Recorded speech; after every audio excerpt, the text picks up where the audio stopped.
Jésus, comme nous dit ce verset, il s'est dépouillé lui-même, c'est-à-dire volontairement. Il s'est dépouillé de ses privilèges divins, tous ses avantages en tant que Dieu. Mais il ne s'est pas dépouillé de sa divinité, il est resté Dieu. Raison pour laquelle nous disons il est pleinement homme et pleinement Dieu.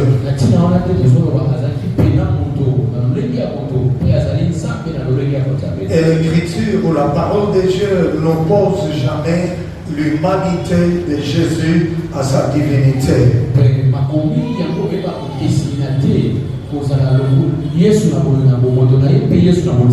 Donc l'humanité et la divinité sont côte à côte. C'est pourquoi nous allons voir quelques exemples, on ne saura pas tous les présenter.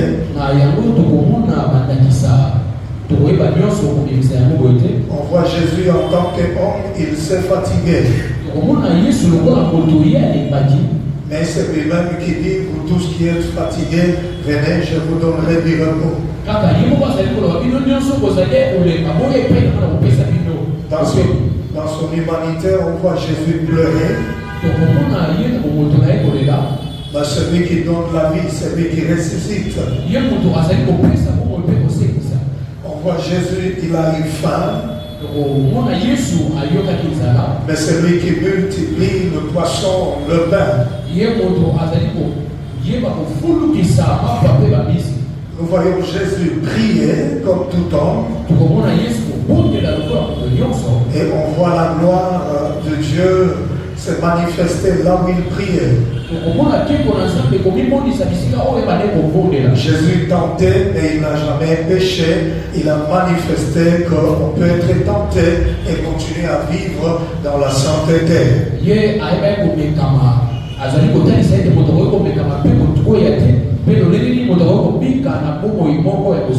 L'humanité de Jésus est pour nous une leçon que même lorsque nous sommes tentés, le Seigneur est proche, mais pas loin pour nous soutenir.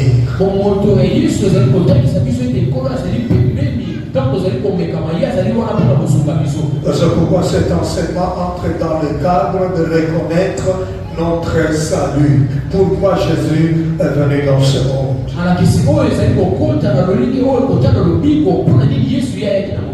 Je voudrais commencer avec cet exemple à Béthanie. Lorsque Jésus apprend que son ami Lazare est décédé, nous sommes dans Jean chapitre 11, verset 35. La Bible dit ceci, je vais commencer à partir du verset 33. Jésus, ou prenons à partir du verset 22 pour que ça soit un peu plus clair. Le verset 32 dit, lorsque Marie fut arrivée là où était Jésus, et qu'elle le vit, elle tomba à ses pieds. Et lui dit, Seigneur, si tu eusses été ici, mon frère ne serait pas mort. J'aime le verset qui suit. Jésus, la voyant pleurer. Laisse-moi te dire, quand tu pleures, Jésus te voit. Quand tu es triste, il te voit. Même quand tu ne parlais pas aux gens, ton cœur est blessé, brisé, le Seigneur te voit. Ce n'est pas pour rien, ce verset dit Jésus la voyant pleurer. Elle et les Juifs qui étaient venus avec elle frémit en son esprit et fut tout ému. Et il dit, où l'avez-vous mis? Seigneur, lui répondirent-ils, viens et vois. Verset 35, Jésus pleura. Est-ce qu'il y a quelqu'un qui a déjà pleuré dans sa vie une fois? Si vous êtes là comme moi, balancez votre main. Non, si vous n'avez pas encore pleuré, ne balancez pas la main. Si vraiment il t'est déjà arrivé de pleurer, balance ta main. Alors Jésus t'a vu pendant que tu pleurais. Jésus pleura. Quoi de plus humain que de pleurer devant la mort d'un ami? Ça montre qu'il était un humain. Dans son humanité, il peut pleurer comme toi et moi.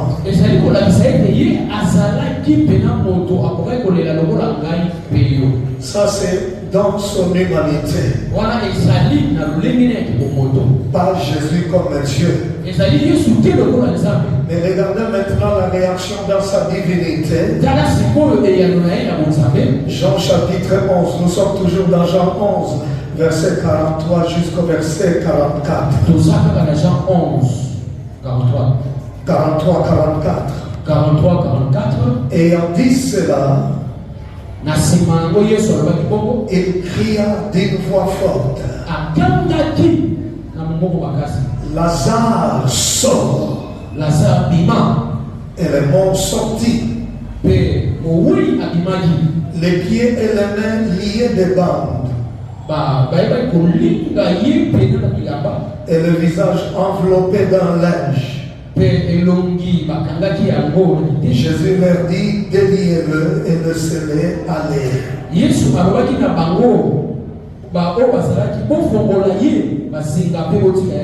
Quoi de plus divin que d'appeler un mort à la vie?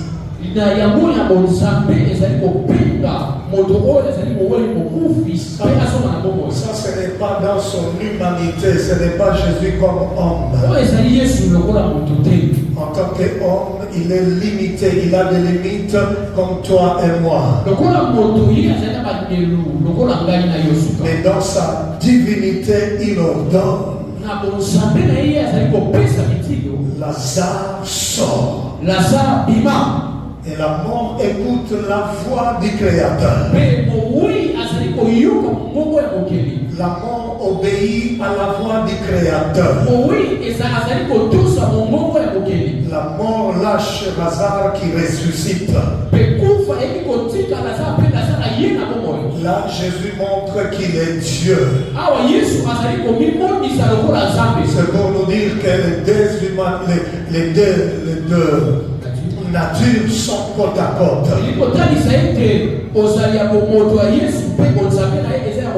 Il pleure comme un homme.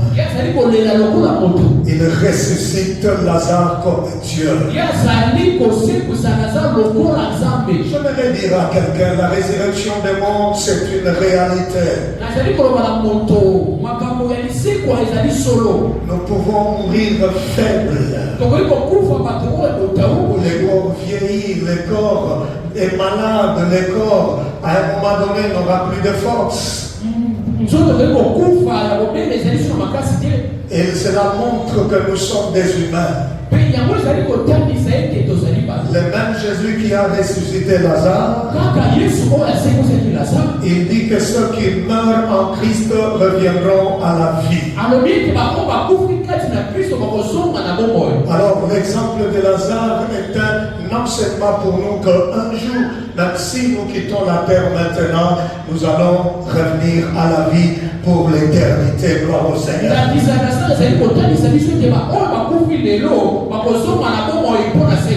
J'ai trouvé dans ces quelques versets un enseignement très profond.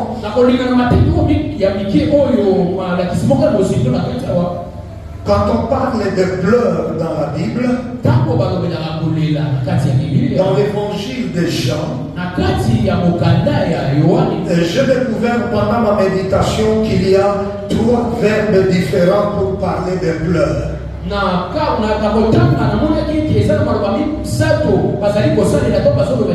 Donc pendant que je préparais l'enseignement, j'ai découvert qu'il y a 3 verbes différents pour parler des pleurs.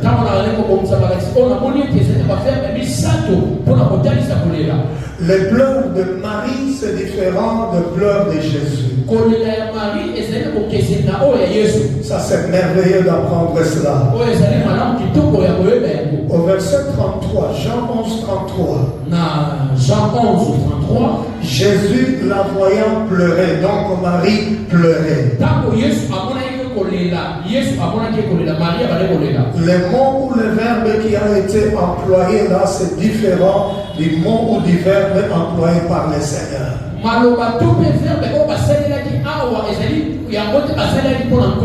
Bien-aimé, je dis une fois ici que lorsque nous nous référons à la langue qui a été utilisée pour écrire le Nouveau Testament, ça n'a jamais été pour impressionner, mais pour comprendre la richesse des mots utilisés par les auteurs de la Bible.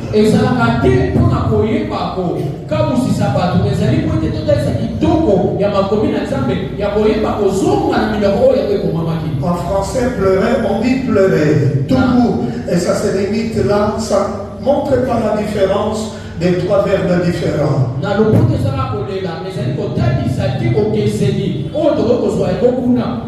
Mais Marie, pendant qu'elle pleurait, le mot utilisé, klaio, veut dire pleurer bruyamment.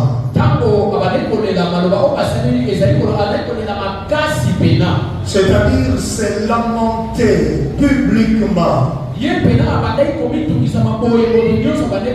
Voyez un peu quelqu'un qui perd un être cher, son frère qu'elle aimait tant. Et il se dit, c'est fini ici, j'ai perdu mon frère. Elle pleure bruyamment, elle se lamente publiquement, même devant les Juifs qui étaient là.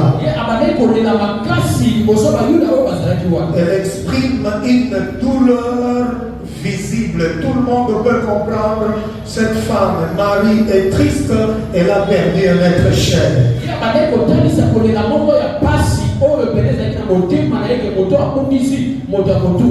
l'époque, il y avait une culture, une coutume.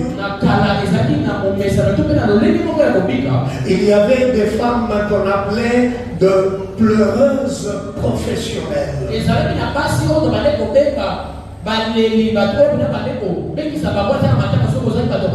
Les pleureuses professionnelles, comme il a dit, là où il y a un deuil, on invite les pleureuses. Alors elle pleure brillamment et se lamente en public comme si le deuil était à elle.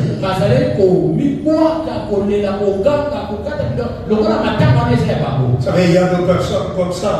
Et même aujourd'hui, il y a des cultures comme ça, il y a des villes où on fait recours aux pleureuses professionnelles. Ça existe au Nigeria, j'ai vu ça au Nigeria. C'est toute une association bien reconnue par l'État. Donc si ceux qui ont perdu un être cher pensent qu'elles ne peuvent pas vraiment manifester la douleur, alors on invite les pleureuses professionnelles.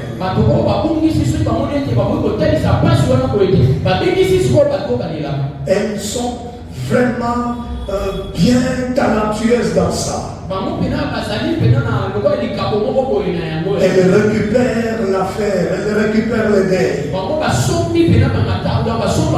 Elle pleure, elle chante, elles font tous, toute la nuit, toute la journée, elles sont là. Mais à la fin, vous leur donnez leur argent.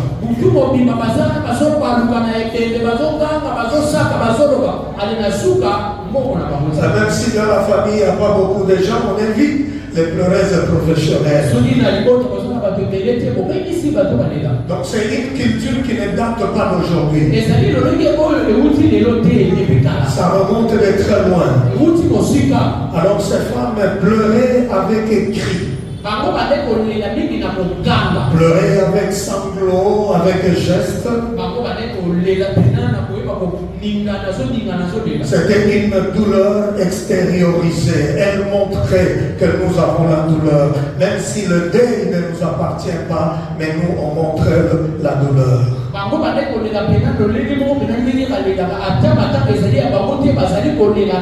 Je vous dis que ce sont des vrais pleurs, pas nécessairement artificiels. C'est comme ça que Marie pleurait le départ, la mort de son frère. Maintenant, quand Jésus voit Marie en train de pleurer, la Bible dit qu'il fut ému de compassion. Oui, il a senti très mal en lui. Et la Bible dit Jésus pleura. Mais Jésus ne pleure pas comme Marie. Parce que le mot ou le verbe utilisé pour les pleurs de Jésus, c'est différent de pleurs de Marie. Et la langue utilisée là, c'est le mot dakruo, qui signifie laisser couler des larmes.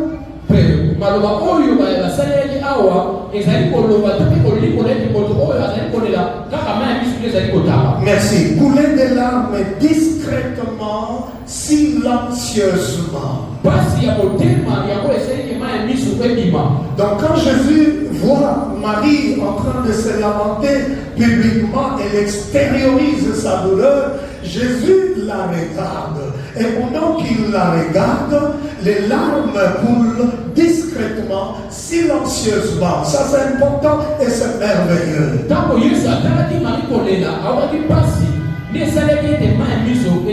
Ce n'est pas un cri, ce n'est pas une plainte, ce n'est pas une émotion contenue, maîtrisée. Non, Jésus sait très bien ce qu'il va faire.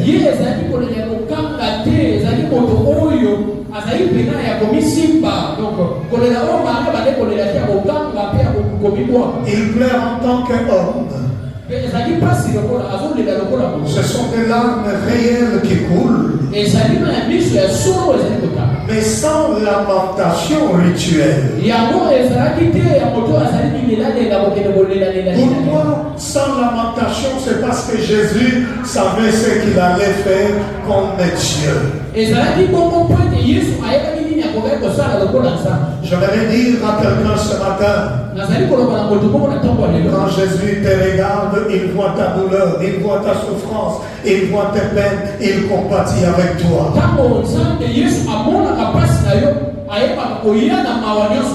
Mais la bonne nouvelle c'est quoi? Quand Jésus pleure, laisse-moi te dire que Jésus ne s'installe pas dans les larmes. Jésus ne se coince pas, ne demeure pas, ne reste pas toujours dans les larmes. Cela veut dire quoi? Quand Jésus pleure, oui il pleure. Puis il agit. Dis à ton voisin, Jésus pleure. Pour mon cas, pour ma situation, pour ce qui m'arrive, pour ce que j'ai perdu, pour ma santé, il pleure. Dis à ton voisin, la bonne nouvelle c'est quoi? Il pleure, il agit. Il ne s'installe pas dans le pleurs. Il voit ce qui te dérange. Il voit ce qui te met mal à l'aise. Il voit les humiliations qui t'arrivent. Victime d'attaque, victime d'abandon, Jésus voit. Il compatit aussi à ta souffrance. Mais j'ai une bonne nouvelle pour toi ce matin. Il ne va pas s'installer dans les larmes, dans tes difficultés. Il pleure avec toi, puis il agit. Y a-t-il quelqu'un ici qui a déjà vu la main de Dieu dans sa vie? Pendant que tu croyais tout était compliqué, tout était bloqué. Mais à la fin, Dieu est intervenu. C'est le Dieu que je vous prêche ce matin. Il ne s'installe pas dans le problème. Il ne s'installe pas dans les larmes. Il pleure parce qu'il compatit avec toi, puis il agit, gloire à Dieu. Autrement dit, Jésus ne fait pas un culte de la souffrance. La souffrance n'est pas tout un culte, n'est pas notre vie de tous les jours. Il nous arrive de pleurer, d'être humilié, d'être attaqué, d'être combattu. C'est tout à fait normal. Mais c'est Dieu-là, dans sa nature divine, il dit, Lazare, sort!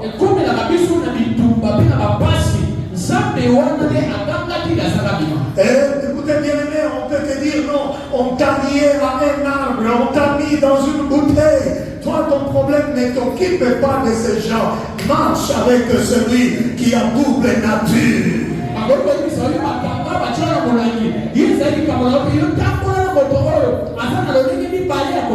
Tu ne combattras jamais pour toi-même. On t'a dit qu'à partir de ton village, les esprits te réclament, il n'y a pas de problème.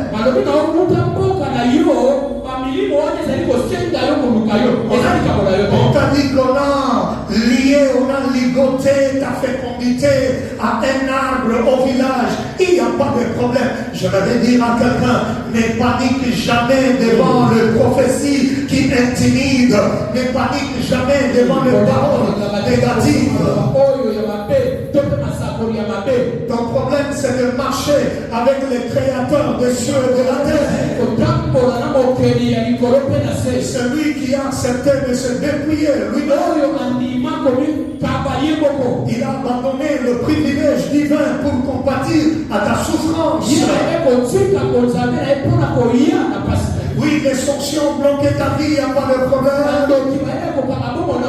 Mais ce qui est plus important, c'est de marcher avec celui qui a double nature. Même si on t'a ligoté au village, lui peut dire couper ses liens. Et l'armée céleste entre dans la bataille. Pierre était en prison. Pierre était en prison pendant qu'il avait cru que c'était fini pour lui. Parce qu'il savait que le lendemain il va comparaître devant le juge. Pierre commençait à penser aux promesses du Seigneur. Le Seigneur qui lui avait dit que tu mourras lorsque tu auras un âge avancé. Alors il se retrouve en prison et demain, le lendemain, il va comparaître. Il pouvait se poser mille et une questions. Mais où est ce Dieu qui m'a promis? Mais pendant qu'il pouvait se lamenter, quelque part il y avait une armée d'hommes de Dieu mobilisés qui priaient en sa faveur. Pendant qu'il priait sur la terre, Dieu a mobilisé l'armée céleste. Cette armée est descendue dans la prison pour briser les chaînes. Pierre est sorti lui-même, croyait que c'était un rêve.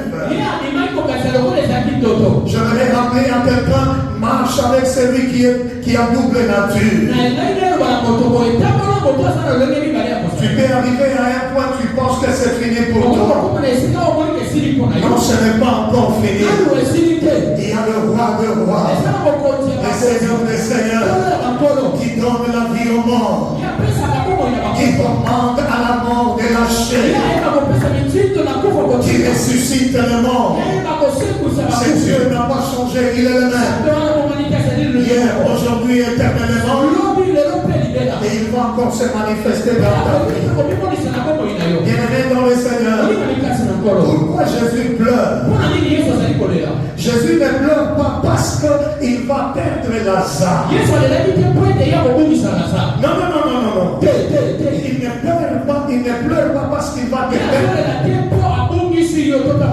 ne compatit pas à ta souffrance parce qu'il est limité, il n'a pas de réponse à donner. Il ne compatit pas à ta douleur parce que lui va rester le bras croisé.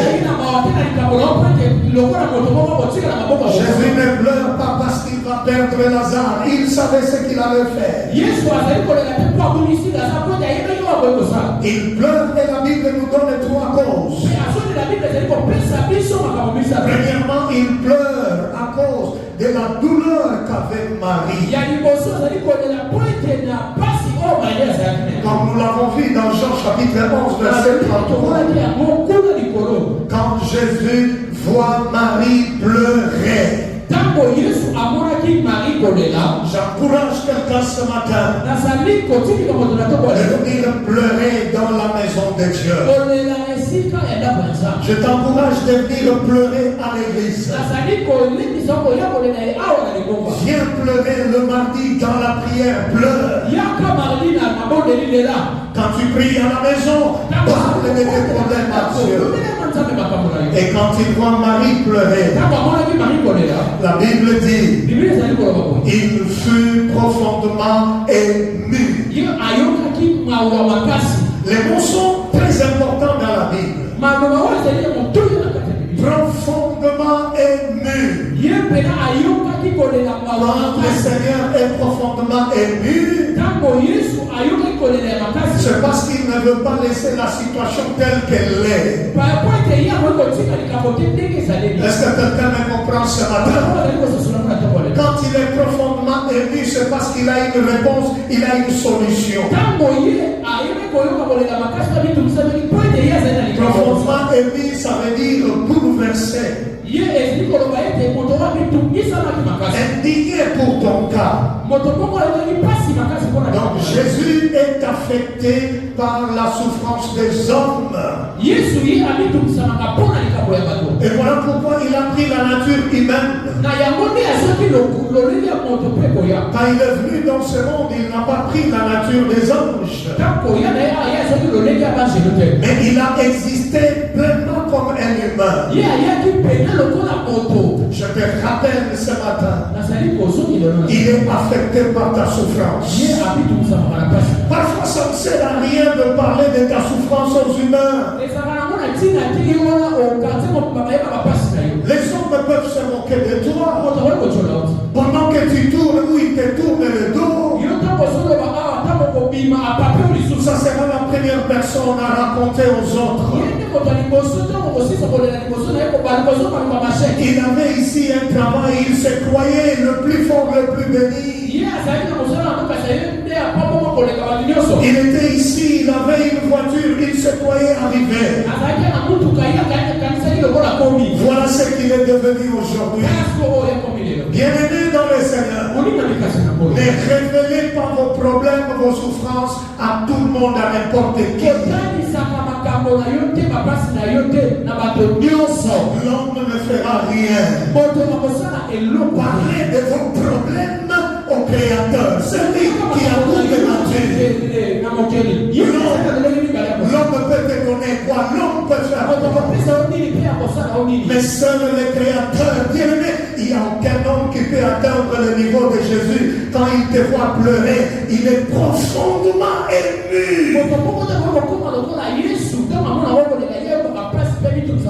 Il se dit, qu'est-ce que je peux faire maintenant pour son cas?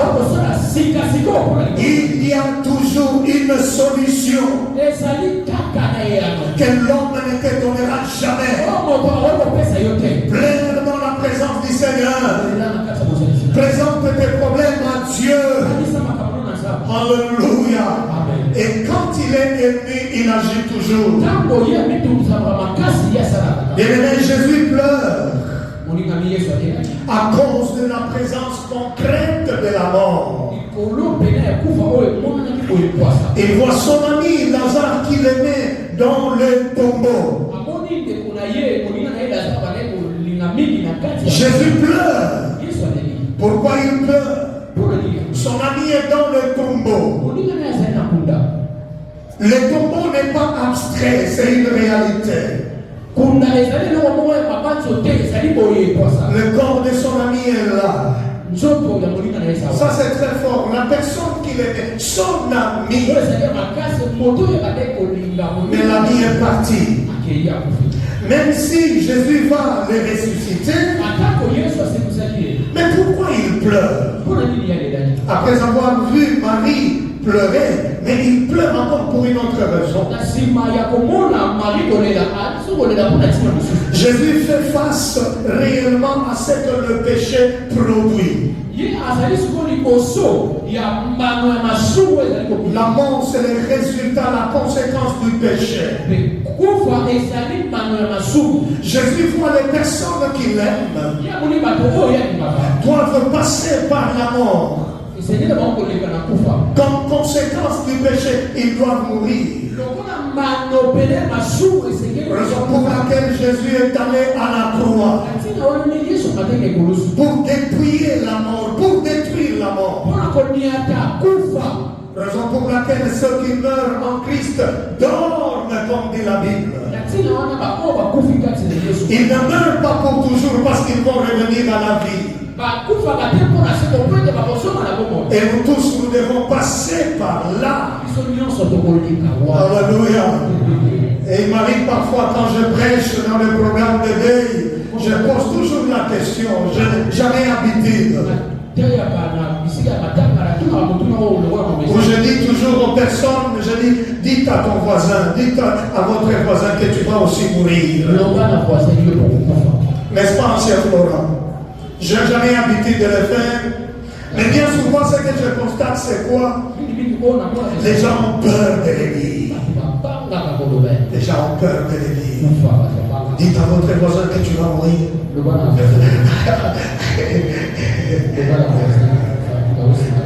La mort fait encore peur. Est-ce qu'on peut essayer cet exercice? Ah, vous voyez votre réaction? Vous voyez votre réaction? Alléluia. Et pour ceux qui sont en Christ, Jésus a dépouillé la domination et même la mort a été écrasée. Raison pour laquelle, quand tu quittes la terre, tu vas revenir à la vie et tu vas vivre éternellement. Je découvre dans la Bible des personnes qui n'avaient pas peur de la mort.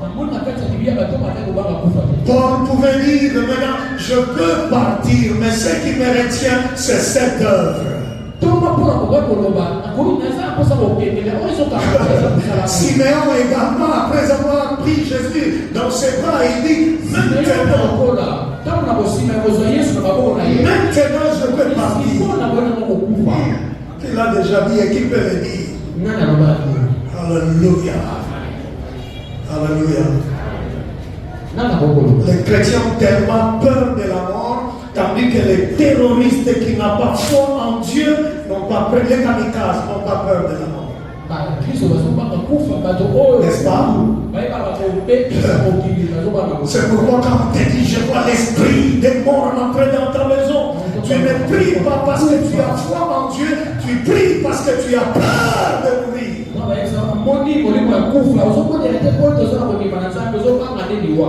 Et on te demande même le sacrifice pour bâtir l'autel que la mort quitte. Tu donnes rapidement parce que tu as peur de la mort. Ce n'est pas par la foi que tu pries. J'ai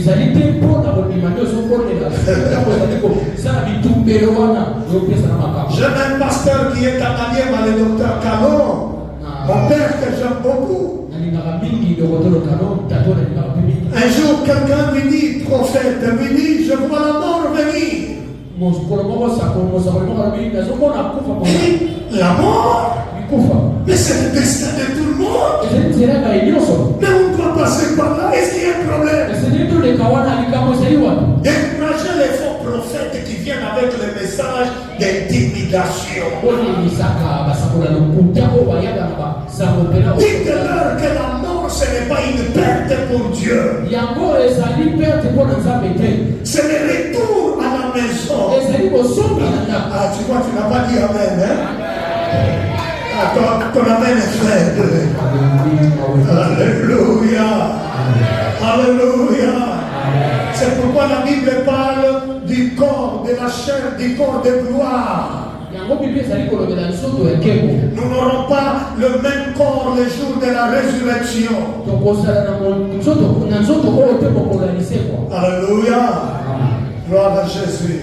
C'est important. Jésus pleure parce qu'il voit l'incrédulité des gens. Au verset 37, il lui dit, c'est le juif qui parle, lui qui a ouvert les yeux de l'aveugle.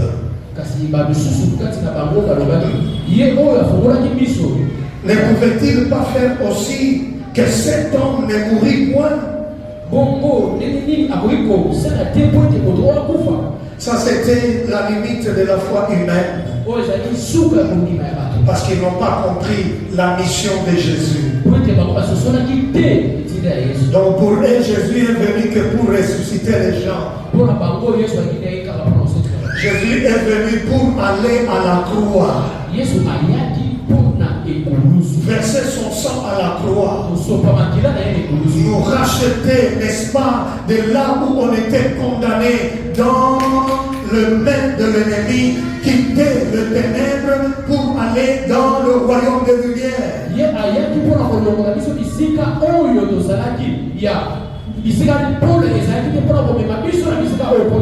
Un autre exemple que j'aime, c'est la transfiguration. Dans Luc chapitre 9, verset 29 à 35. Luc chapitre 9.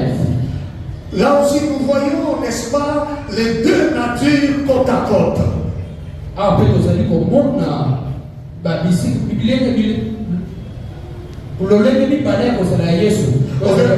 Au verset 38, au verset 28, la Bible dit, environ 8 jours après qu'il eut dit ces paroles, Jésus prit avec lui Pierre, Jean et Jacques. C'est quand même curieux. Regardez, Jésus, même quand il était dans Gethsemane, partout où il allait dans sa prière, il ne manquait jamais ces trois personnes. On parlait toujours de Pierre, Jean et Jacques. Et la Bible dit, eux, ils montaient sur la montagne pour faire quoi? Pour prier. Donc le verset 28 montre que Jésus monte sur la montagne pour prier. Cela décrit la dépendance humaine envers le Père. Il montre qu'il dépend de son Père. Lui, dans sa chair humaine, il dépend de son Père.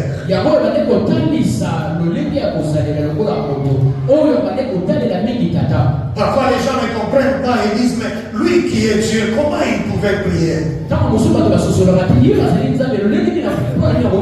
il appelle Dieu mon Père? Il le prie parce qu'il était dans cette chair humaine, pleinement homme. C'est un bel exemple pour nous qui sommes humains, que nous devons montrer que nous dépendons de Dieu dans toutes choses.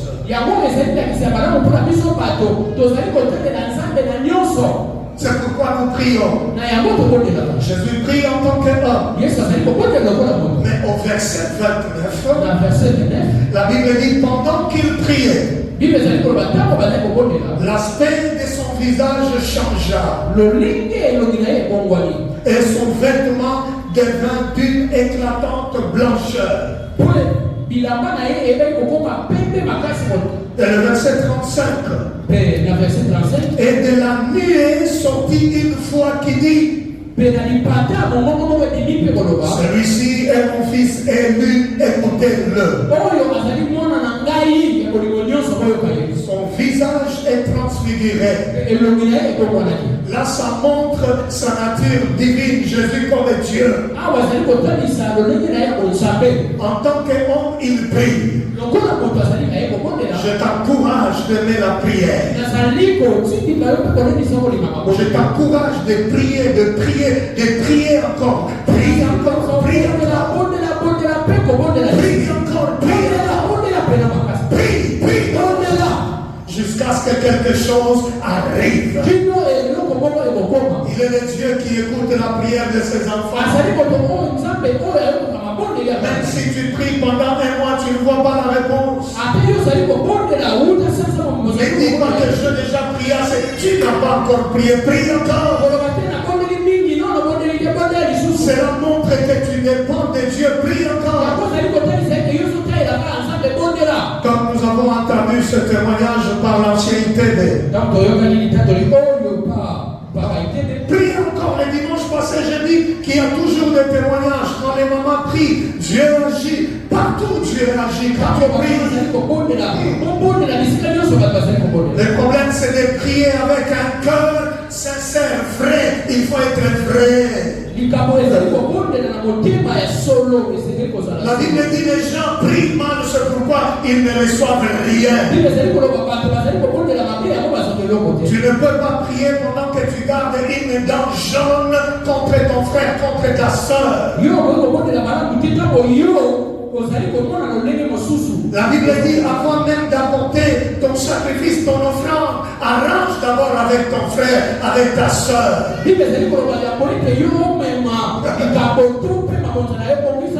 Les sorciers, ce ne sont pas ceux qui sont restés au village ou dans ton quartier. Tu peux être toi-même l'esprit de blocage à ta prière. Pour que Dieu agisse, il faut être vrai. Dis à ton voisin, il faut être vrai. Dis il faut être sincère. Il faut que ton cœur soit libéré, libre. Alors quand tu pries, ta prière sera d'une odeur agréable à Dieu. Et là, Dieu agira. Je dis avec force, il agira. Il est le Dieu qui écoute la prière de son peuple. Il écoute la prière de son peuple. Donc j'aime toujours dire, je n'aime pas cette chanson. Badana belela kayo, atae amote. Non. Ce qui est présent, vérifie bien ta relation avec le Seigneur. Moula mobimbe koki, papa yanola. Non. Il est le Dieu, même avant que tu n'ouvres la bouche pour prier, il connaît les pensées de ton cœur. Il agit même avant que tu ne parles.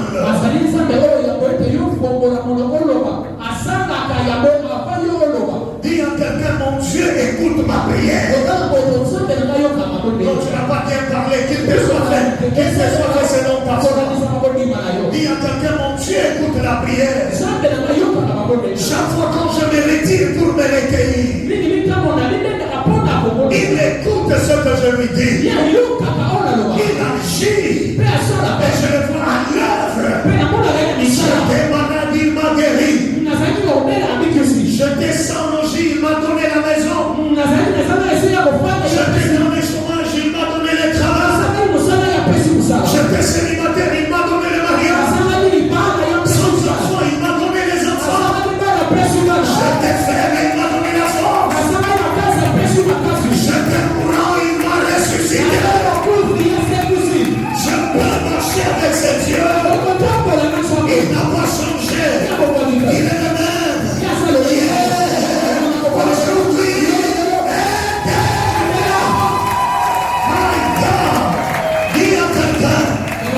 dis à quelqu'un, mon Dieu est le même. Et il n'a jamais changé. Ce qu'il a fait hier, il va encore le faire aujourd'hui. Je t'annonce la bonne nouvelle. Quelqu'un a dit que tu ne monteras pas. Tu ne seras pas béni. Il va se mordre les doigts. Je te dis, il va se mordre les doigts. Non, tu vas monter. Je parle de la part de Dieu. Tu vas monter. La Bible dit ceci. Je lève mes yeux vers les montagnes. D'où me viendra le secours? Le secours me vient de l'Éternel. Est-ce que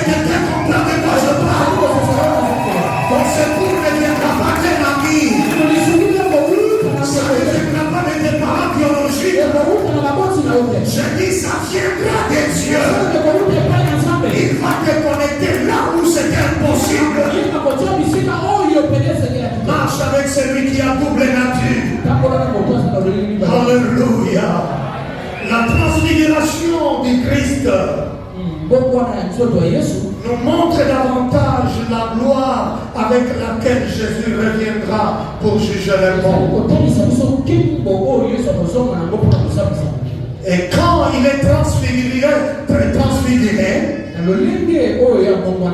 devant ses disciples, c'était aussi pour les fortifier. Vous savez pourquoi? Pour qu'il soit prêt à souffrir pour lui. Parce que Jésus parlait de sa mort, de ce qu'il attendait. Mais s'il leur avait seulement parlé de la mort sans qu'il n'ait vu sa gloire, sans qu'il n'ait vu son visage transfiguré, changé,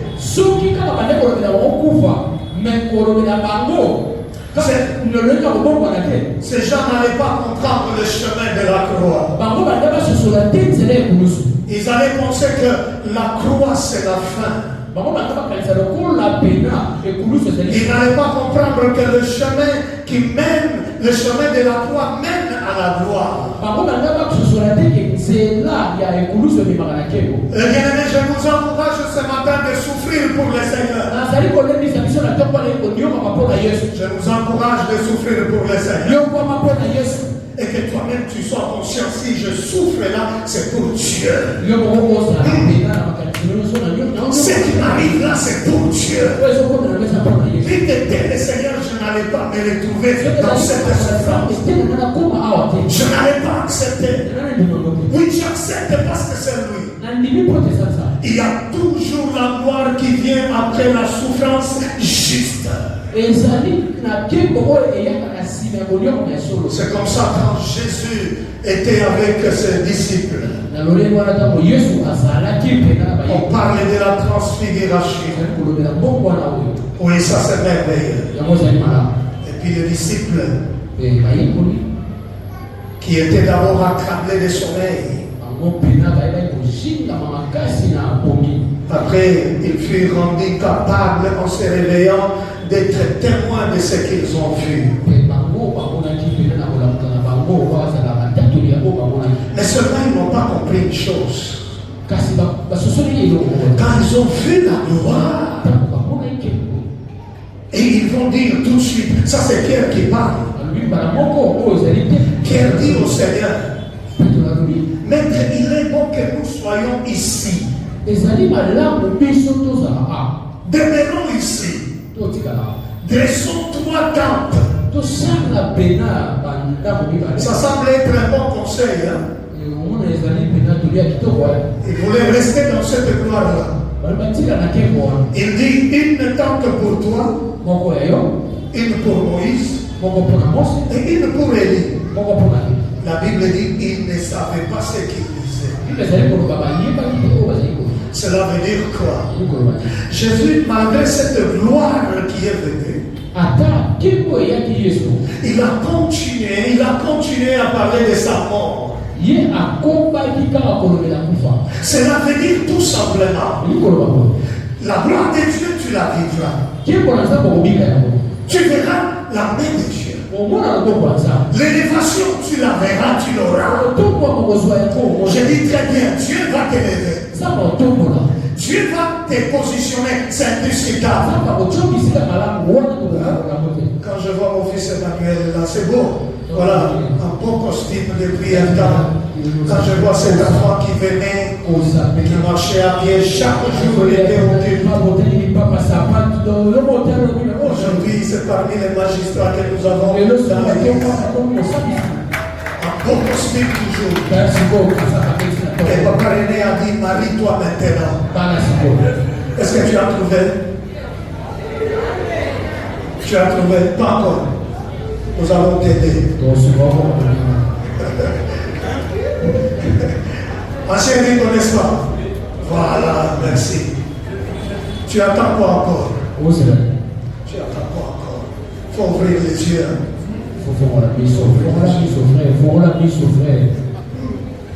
Tu es courageux maintenant pour parler. c'est où il se retrouve là. Alors, malgré cela, bien-aimé dans le Seigneur, la gloire de Jésus parlait toujours de sa mort. Cela veut dire ceci. Bien que tu sois élevé, nous n'avons pas une cité sur cette terre. Malgré tout ce que le Seigneur va faire avec toi, notre cité n'est pas ici-bas. N'oublions jamais cela. Et je prie ce matin, je l'ordonne au nom de Jésus, que Dieu t'élève, que Dieu te bénisse, matériellement, financièrement. Ce n'est pas un crime, ce n'est pas un péché. Que Dieu te donne la promotion au travail. Dis Amen. Ton amen est simple. Que Dieu t'élève au travail là où tu es. Qu'il ouvre des portes qui étaient fermées. Et que demain tu reviens avec un témoignage dans sa maison. Que les gens te demandent qu'as-tu fait pour devenir ce que tu deviens. Que tu puisses dire il y a un Dieu au ciel. Que Dieu t'élève au nom de Jésus. Qu'il ouvre les portes qui étaient fermées. Qu'il stabilise ta maison, ta famille. Qu'il stabilise ton business. Il dit je bénirai l'œuvre de tes mains. Et dans tout ça, n'oublie pas que notre cité n'est pas ici-bas. Notre cité est céleste. Et nous sommes des citoyens célestes. Tout ça reste, mon Dieu. Les comptes en banque, ça reste. Les gens qui n'ont pas travaillé pour ça vont se distribuer. Je venais de perdre un ami à Goma. Et on les connaît, on n'avait jamais vu un membre de sa famille. Non, on ne l'avait jamais vu. C'est qu'on a souffert avec sa femme. Mais le jour où il est décédé, c'est là qu'on a vu des gens venir. Moi je suis son oncle, moi je suis son cousin proche, moi je suis. Il a laissé combien de choses?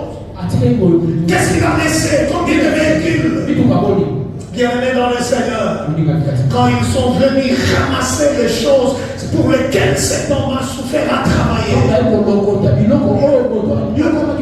je vis la méchanceté de l'homme. Je vis la méchanceté de l'homme. Je vis la méchanceté de l'homme. Bon, je dis à ma femme, si c'est moi qui mourrai avant toi ou si c'est toi avant moi, qu'on arrange déjà les choses. Mais chez moi, personne ne viendra réclamer quoi que ce soit.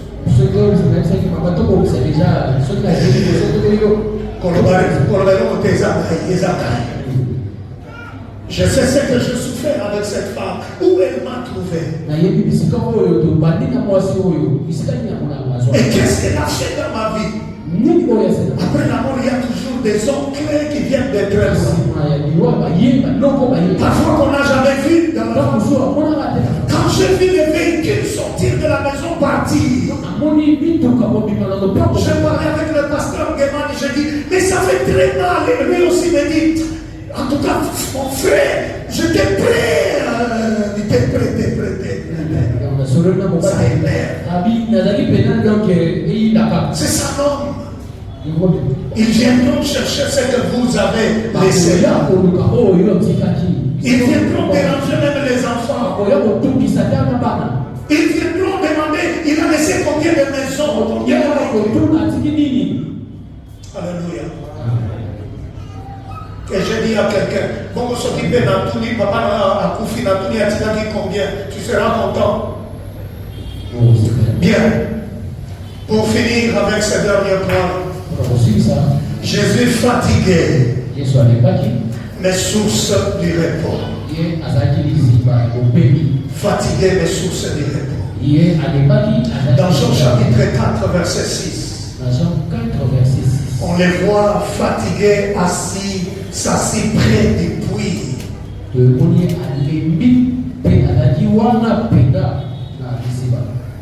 Il est allé s'asseoir près des puits parce qu'il était fatigué. Il n'a pas fait semblant d'être fatigué. Il était sérieusement fatigué. Ça, c'est l'humanité Jésus en tant qu'homme. Donc, l'humanité de Jésus pouvait le conduire à ressentir la fatigue. Après un long voyage depuis la Judée qu'il a quitté. Il avait marché pendant plusieurs heures comme tout homme. Alors qu'il est Dieu, il n'a pas sauté. Mais il pouvait dire au lieu de marcher, alors je saute et puis je me retrouve là où je vais à ma destination. Mais en tant qu'homme, il a marché. Et pendant qu'il a marché, il était très fatigué. Mais sa divinité, elle, est sans limite. Mais son humanité, on les voit se fatiguer. Mais c'est Jésus qui s'est fatigué en tant qu'homme. Dans Matthieu 11, 28, c'est lui qui dit: venez à moi, vous tous qui êtes fatigués, et je vous donnerai du repos. Là, il parlait non dans son humanité, mais il parlait comme Dieu. Jésus connaît la fatigue humaine, mais il donne le repos. Qu'est-ce que cela veut dire, bien-aimé? Jésus comprend très bien nos limites. Quand nous sommes fatigués, il comprend. Vous savez, parfois nous voulons faire semblant comme si nous sommes Superman, on ne se fatigue pas.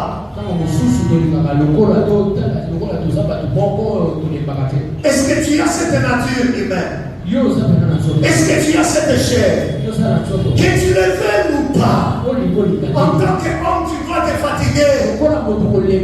Et tu te fatigues. Il y a quelqu'un qui ne fait pas semblant. Fais pas semblant. C'est la nature humaine. N'est-ce pas, maman Philo? C'est la nature humaine. Tu peux avoir l'amour de faire encore les exercices comme tu les faisais, mais le corps t'impose la fatigue. Laisse-moi dire ceci à quelqu'un. Pendant que tu as la force, fais ce que tu attends de toi. Est-ce que tu comprends? Pendant que tu as la force, remplis la mission que Dieu t'a confiée. Jésus comprend nos limites. Il comprend lorsque nous sommes fatigués, épuisés. Lorsque nous sommes découragés, il comprend. Et quand nous parlons, quand nous prions, nous ne prions pas à un Dieu lointain. Le mois prochain, nous commencerons, comme on l'avait annoncé, notre programme de prière de chaque mardi.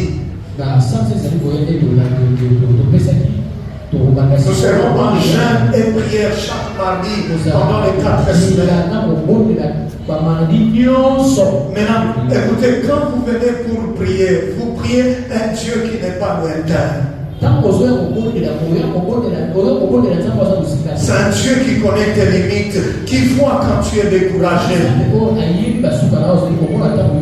qui voit quand tu es faible. C'est à ce Dieu-là que tu parles. Et laissez-moi vous dire, la fatigue n'est pas un péché. La fatigue n'est pas un péché. C'est la nature humaine. Hein? Quand tu te sens là, faible, ce n'est pas un péché, c'est la nature. Petit, viens. On voit cet âge. Il n'a pas certaines faiblesses que je peux ressentir. Non. Tu te réveilles à quelle heure, toi? Ah, ça, tu me déçois. Fils, rentre. Lui se réveille encore à 8 heures. Moi, je me réveille à 5 heures. Petit. 8 heures. Hein? Il fait quoi? Ah, d'accord, il est sur chat, WhatsApp. C'est ça le problème. Quand tu chattes trop la nuit, tu te réveilles même à 9h. C'est comme ça qu'il y a déjà même à 2h du matin, avec son téléphone, sur WhatsApp. C'est ça mon conséquence. Tu t'affaiblis, hein? Alléluia. Donc la fatigue n'est pas un péché. Se reposer n'est pas manquer de foi. Quand tu dis je me repose, ce n'est pas manquer de foi. Les repos, ce n'est pas un péché. Non, non. Et dans certains milieux, quand on dit je prends mes vacances et je me repose, on pense que non, non, non, non, non. Surtout, Bishop Pentecôtiste, non, on sait qu'il y a des vacances, tu es appelé Magaté. Ah, Zambéé, mon côté, le 7e jour, la Bible a béni. Mais les chrétiens, non, non, on sait qu'il y a des appelé Magaté. Tu vas craquer, tu vas craquer. Reconnaître ses limites n'est pas un manque de spiritualité.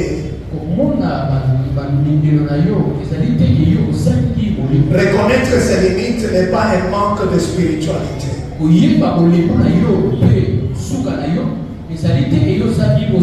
C'est-à-dire quoi? Ça, je ne saurais pas le faire. Ça, je ne peux pas faire. Ça, ce n'est pas moi. Amen. Ça, l'autre peut bien le faire. Ça, ce n'est pas moi. Et reconnaître ses limites, parce que chaque personne a des limites, parce que Dieu n'a jamais créé les personnes de la même manière avec la même vocation.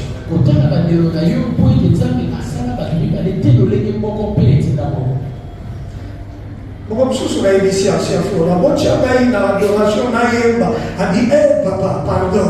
Tout ça déjà dans ma problème, il y a pour régler. Tout ça, c'est sous son voix d'ailleurs. Non, mais il a dit, non, non, on y est pas. A dit, la groupe, la groupe, papa Nani. Hein? Papa Gustave. A dit, qu'on a voix d'ailleurs, ça va bien matcher. Attention que la basse, on a c'est bon, mais papa, il y a un problème, il y a pour régler. Il dit, il a raison. Hein. C'est compliqué. On doit y c'est différent de comment il change. Et une autre personne qui m'a découragé, c'est lui, le docteur, le papa Tétika. Il va rappeler la limite, voilà comment. Tout ça c'était pour dire, bien aimé, Jésus qui marche, Jésus que nous marchons avec, il a double nature. Jésus a expérimenté cette souffrance. C'est pour parvenir à aider son peuple. Raison pour laquelle il a porté la nature humaine. C'est pourquoi la Bible dit le Verbe s'est fait chair. Parce que le premier Adam a échoué, mais lui n'échoue pas. Et Jésus nous montre qu'il a été tenté, il n'a pas péché. Donc nous pouvons être tentés et rester toujours chrétiens. Est-ce que quelqu'un comprend? Vous pouvez être tenté au travail mais rester chrétien. On peut chercher à vous corrompre, mais vous dites non, je suis chrétien, je ne touche pas ça. Les tentations, les épreuves, ça vient toujours. Ça vient toujours. Et parfois très compliqué. Mais Jésus n'a pas été tenté par les petits démons. Il a été tenté par le diable lui-même. Et il a vaincu. Mais nous sommes tentés par les petits démons. Et nous pouvons les vaincre. Je dis bien, nous pouvons les vaincre. Que Dieu t'élève même au travail, n'accepte jamais la corruption. Que Dieu t'élève, n'aille pas chercher le fétiche. Pour garder ton poste. Ne sois pas chrétien tout en gardant vos cocos à la maison. ya rouge. On a sous-tenté mon corps, on peut battre la langue. Dieu va te confondre. Tu ne peux pas mélanger les deux. Soit tu es avec Dieu ou tu restes sorcier. Ne mélange pas la sorcellerie avec Dieu. Il va te confondre. Et ton corps, ce n'est plus pour toi. Et je prie ce matin que Dieu se manifeste dans nos familles. Et que tout ce qui est du monde des ténèbres, je le déclare au nom de Jésus, soit exposé. Soit exposé. Soit exposé. Que Jésus soit glorifié et élevé. Mets-toi debout en acclamant le roi, le roi. Acclame le Seigneur, le Seigneur. Acclame celui qui se manifeste avec les doubles natures. Il ne te laissera jamais écraser. Il va marcher avec toi. Il connaît ta souffrance. Et tu dois sortir vainqueur. Malgré les épreuves. Malgré les épreuves. Malgré les attaques. Malgré la sorcellerie.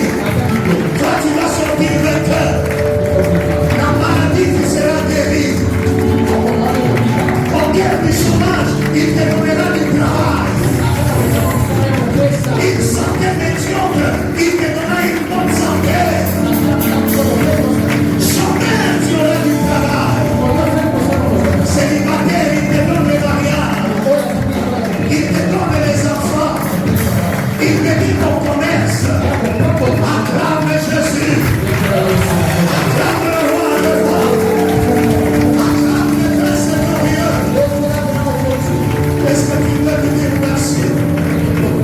Tu peux lui dire merci pour tout ce qu'il a fait à la croix et ce qu'il a fait pendant qu'il était sur cette terre en manifestant les deux natures.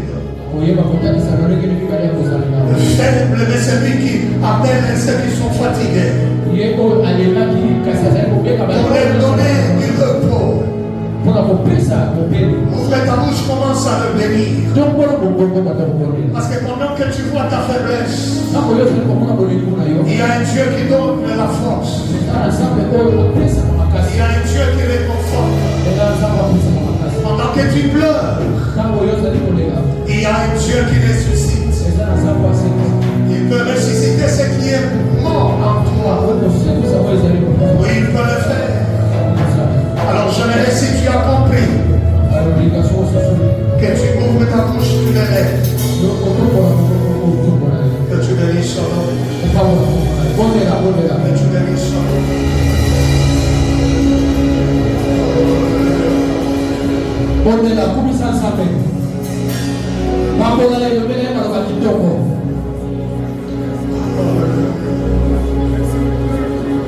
Je te donne quelques minutes.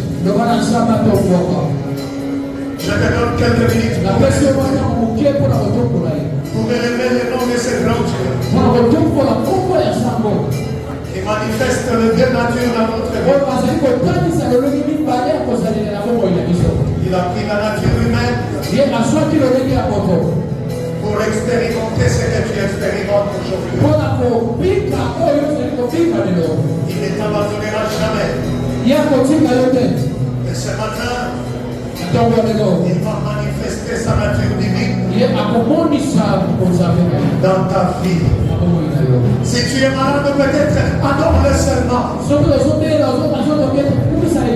adoration va déclencher la guérison. Va